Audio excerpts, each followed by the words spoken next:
اعوذ باللہ من الشیطان الرجیم بسم اللہ الرحمن الرحیم۔ سورہ کافرون کا شان نزول۔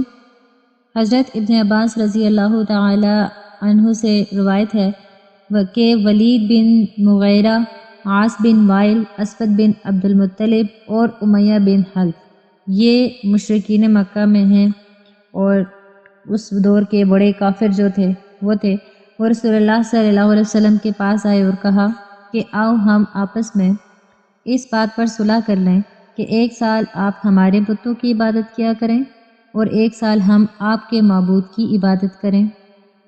طبرانی کی روایت پہ ہے کہ حضرت ابن عباس رضی اللہ تعالی عنہ سے وہ فرماتے ہیں کہ کفار مکہ نے اول تو باہمی مصالحت کے لیے رسول اللہ صلی اللہ علیہ وسلم کے سامنے یہ صورت پیش کی کہ ہم آپ کو اتنا مال دیتے ہیں کہ آپ سارے مکہ میں سے زیادہ مالدار ہو جائیں، اور جس عورت سے آپ چاہیں آپ کا نکاح کر دیں، آپ صرف اتنا کریں کہ ہمارے معبودوں کو برا نہ کہا کریں، اور اگر آپ یہ بھی نہیں مانتے تو ایسا کریں کہ ایک سال ہم آپ کے معبود کی عبادت کیا کریں اور ایک سال آپ ہمارے معبودوں کی عبادت کیا کریں۔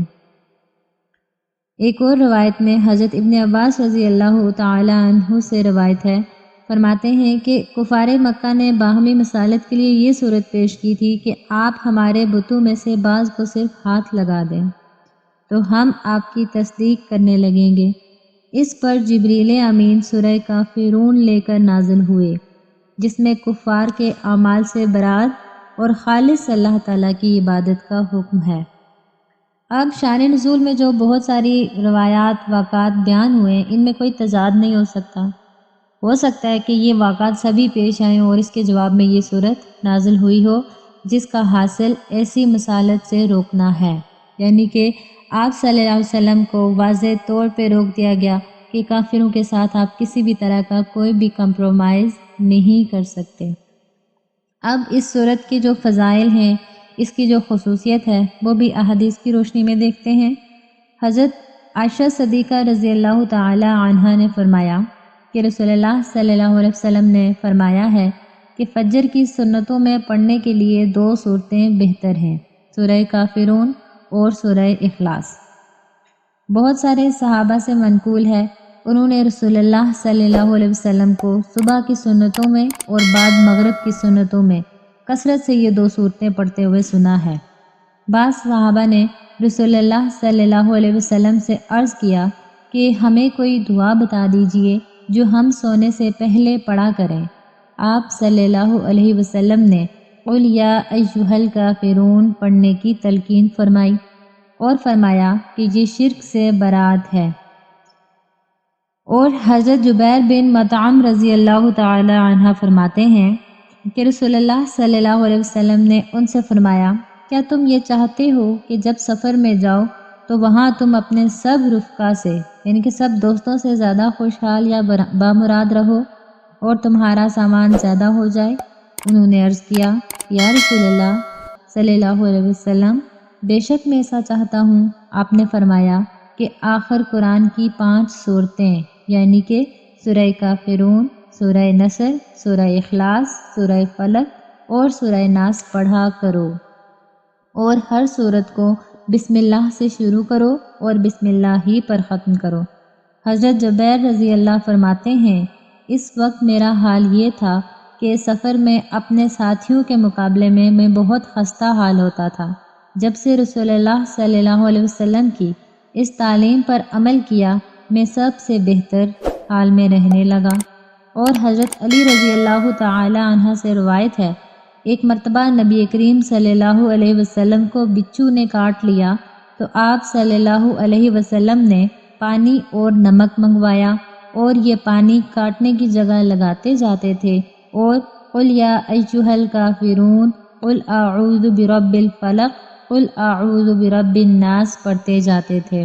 سبحان اللہ، کس قدر اس صورت کے فضائل ہیں، کس قدر یہ صورت خاص ہے۔ تو اب اس کے ترجمہ پہ غور کیجئے۔ شان نزول ہمیں پتہ چل گیا کہ اللہ کے نبی صلی اللہ علیہ وسلم کو کہا جا رہا ہے کہ آپ کافروں سے کسی بھی طرح کا جو ہے نا کمپرومائز نہیں کر سکتے۔ آپ ان سے واضح طور پہ کہہ دیجئے، آپ کافروں سے کہہ دیں کہ تمہارا یہ جو عبادت کا طریقہ ہے، جن بتوں کو تم پوجتے ہو، ان کو تو میں کسی صورت نہیں پوجتا، میں ان کی کسی صورت عبادت نہیں کر سکتا۔ اور ان کا حال بھی بتا دیا کہ وہ لوگ ایسے ہیں، وَلَا أَنْتُمْ عَابِدُونَ مَا أَعْبُدُ، اور تم تو اللہ کی عبادت نہیں کرتے، تم نہ تو حال میں کرتے ہو نہ ماضی میں تم نے کی۔ اور آگے جو ذکر آ رہا ہے وَلَا أَنَا عَابِدٌ مَا عَبَدتُّمْ، پہلے حال کا ذکر ہو گیا کہ میں نہیں عبادت کرتا ہوں تمہارے بتوں کی، اور نہ تم میرے اللہ کی عبادت کرتے ہو۔ اور پھر آگے فرمایا کہ وَلَا أَنَا عَابِدٌ مَا عَبَدتُّمْ، اور نہ ہی مجھ کو کبھی عبادت کرنی ہے، یعنی کہ مستقبل میں بھی کبھی ایسا نہیں ہو سکتا کہ میں تمہارے ان بتوں کی عبادت کروں، تمہارے ان بتوں کے ساتھ تھوڑا سا بھی کوئی کمپرومائز کروں۔ اور وَلَا أَنْتُمْ عَابِدُونَ مَا أَعْبُدُ، اور تمہارے دلوں کو اللہ تعالیٰ نے اتنا زیادہ سخت کر دیا، ان پہ اب مہر لگ چکی ہے کہ تم مستقبل میں جو ہے نا، مستقبل میں بھی اللہ کی عبادت نہیں کرو گے، تم اللہ کو نہیں پوجو گے، تم نے اللہ کی عبادت نہیں کرنی ہے۔ تو جب ایسا ہی ہے تو اب یہاں پہ راستے الگ، لکم دینکم ولی دین، تمہارے لیے تمہارا دین، میرے لیے میرا دین، میرا تم سے کوئی تعلق نہیں، میرا تم سے کوئی سروکار نہیں، میرا مقصد تھا تم تک دعوت حق پہنچانا، تم نے وہ کام نہیں کیا، تو اب میرا تمہارا کوئی لینا دینا نہیں ہے۔ تو اب اس صورت سے ہمارے لیے جو سبق نکلتا ہے، جو اس کا ایک تھیم ہے، ایک کنکلوژن ہے کہ آپ دعوت حق دیتے رہیں، جہاں تک ہو سکتا ہے، جہاں تک ممکن ہے آپ دعوت حق دیں، لیکن آپ نے یہ نہیں سوچنا کہ آپ نے دعوت حق پہنچانے میں کسی طرح کا بھی کوئی بھی کمپرومائز کرنا ہے۔ مثال کے طور پہ آپ غور کیجئے، ہم جس معاشرے میں رہ رہے ہیں، ہمارا نعوذ باللہ زیادہ تر سچویشن ہماری کیا ہوتی ہے، ہم حالات کے ساتھ، ہم معاشرے کے جو روایات ہیں، فضول قسم کی روایات ہیں، ان کے ساتھ کمپرومائز کرنے کی زیادہ سوچتے ہیں۔ ہم کہتے ہیں کہ معاشرہ ہے، چلنا پڑتا ہے، لوگ کیا کہیں گے، چلنا پڑتا ہے۔ بہت سارے ایسے احکامات ہیں اللہ کے جو ہم توڑ رہے ہوتے ہیں، جو ہم جان بوجھ کے جو ہے نا، ہم اللہ کی نافرمانیاں کر رہے ہوتے ہیں، اور ہمارا اس کا جو ایک دلیل ہوتی ہے، ایک خود کو بچانے کا جو ہم ایک راستہ نکال رہے ہوتے ہیں، ہم کہتے ہیں کہ لوگ کیا کہیں گے، ہمیں لوگوں کے ساتھ رہنا ہے، ہمیں معاشرے کے ساتھ رہنا ہے، ہمیں تو کرنا پڑتا ہے، ہم نہ چاہتے ہوئے بھی کرتے ہیں۔ تو یہ ہمارے لیے جو ہے نا کوئی قابل معافی بات لگتی نہیں ہے۔ جب اللہ تعالیٰ نے واضح طور پہ کہہ دیا ہے کہ تم کافروں سے کہہ دو، کافر کون ہوتے ہیں؟ انکار کرنے والے۔ کس کا انکار؟ اللہ کے حکم کا انکار کرنے والے۔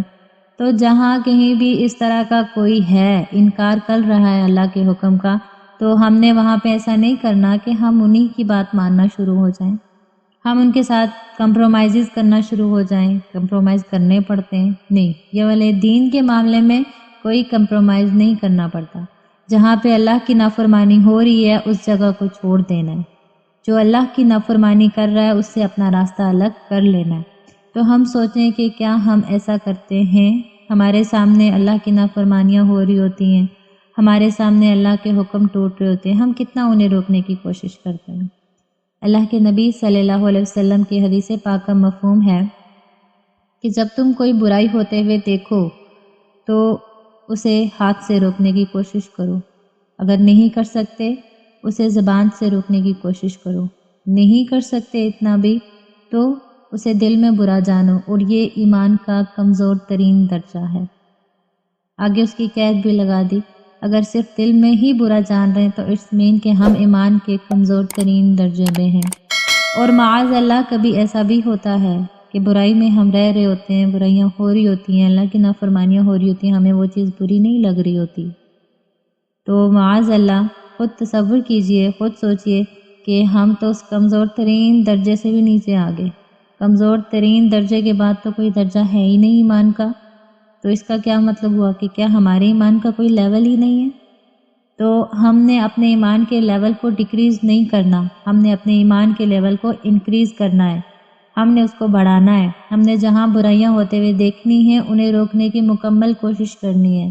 اگر ہمارے بس میں نہیں ہے وہاں پہ برائی کو روکنا تو ہم نے ایٹ لیسٹ وہ جگہ چھوڑ دینی ہے، ہم نے اس پہ کمپرومائز نہیں کرنے کہ کیا کریں حصہ بننا پڑتا ہے، نہیں، ہم اس جگہ کو چھوڑ دیں جہاں پہ اللہ کی نافرمانی ہو رہی ہے۔ کم سے کم قیامت والے دن ہم اللہ کو تو یہ کہہ سکیں گے کہ یا اللہ ہمارے اختیار میں بس یہی تھا کہ ہم اس جگہ کو چھوڑ دیں، ہم نے تیرے لیے اس جگہ کو چھوڑ دیا تھا جہاں تیری نافرمانی ہو رہی ہوتی ہے۔ تو اگر ہم نے اتنا بھی نہیں کیا ہوگا تو ہم اللہ کو کیا جواب دیں گے؟ تو ہمیں اللہ کو جواب دینا ہے۔ سورہ کافرون شرک سے برات ہے، ہر طرح کی شرک سے۔ صرف بتوں کی عبادت، بتوں کی پوجا جو ہے نا، اسی کو شرک نہیں کہہ سکتے۔ وہ تو ایک بظاہر صاف طور پہ نظر آتی ہے کہ بتوں کو پوجنا غلط ہے، شرک ہے۔ اس کے علاوہ شرک کی بہت ساری خفی اقسام ہیں، خفی یعنی کہ چھپی ہوئی، جو ہم بھی کر رہے ہوتے ہیں اور ہمیں معلوم نہیں ہوتا۔ شرک یہ ہے کہ ہم کسی کو بھی اللہ کے مقابلے میں، اللہ کے حکم کے مقابلے میں لا کے کھڑا کر دیں۔ مثال کے طور پہ اللہ کا حکم ہے 5 نمازیں پڑھنی ہیں، دیٹس اٹ، 5 ہی پڑھنی ہیں۔ اگر ہم 4 پڑھتے ہیں یا 3 پڑھتے ہیں یا 2 پڑھتے ہیں تو اس کا مطلب ہے ہم اللہ کے حکم کے سامنے اپنی مرضی کو لا کے کھڑا کر رہے ہیں۔ ہمارا دل کر رہا ہے ہم 4 پڑھیں، تو یہ ہم نے حکم کس کا مانا؟ اپنے دل کا، نہ کہ اللہ کا۔ اللہ نے تو 5 کا حکم دیا ہے۔ اسی طرح بہت سے احکامات ایسے ہیں کہ جہاں پہ ہم اپنے نفس کی سن رہے ہوتے ہیں، اپنے خواہشات کی سن رہے ہوتے ہیں، اپنے دل کا کہا مان رہے ہوتے ہیں، بقول ہمارے کہ دل یہ کر رہا ہے، دل وہ کر رہا ہے، تو ہم اپنی خواہشات کے پیروکار ہوتے ہیں۔ تو ہمارے لیے اس دور میں، ابھی کے دور میں سب سے بڑا بت جو ہے وہ ہماری اپنی ذات ہے، ہماری اپنی میں ہے، ہماری اپنی خواہشات ہیں، ہمارا اپنا نفس ہے۔ تو انشاءاللہ تعالی ہم نے اس سے بچنے کی پوری کوشش کرنی ہے۔ سورہ کافرون کی تلاوت کرتے ہوئے ہم نے اللہ تعالیٰ سے یہ عہد کرنا ہے، اللہ تعالیٰ سے یہ دعا کرنی ہے، اللہ تعالیٰ ہمیں ہر طرح کے شرک سے محفوظ رکھ، چاہے وہ شرک ظاہری ہے، چاہے وہ شرک خفی ہے، نظر آنے والی ہے یا نظر آنے والی نہیں ہے، ہمیں ان دونوں طرح کے شرکوں سے محفوظ رکھ۔ اللہ پاک میرا اور آپ کا حامی و ناصر ہو، ہمیں دین کا فہم عطا فرمائے اور قرآن کے مطابق، اس کے احکامات کے مطابق زندگی گزارنے کی توفیق عطا فرمائے۔ آمین برحمتک یا ارحم الراحمین۔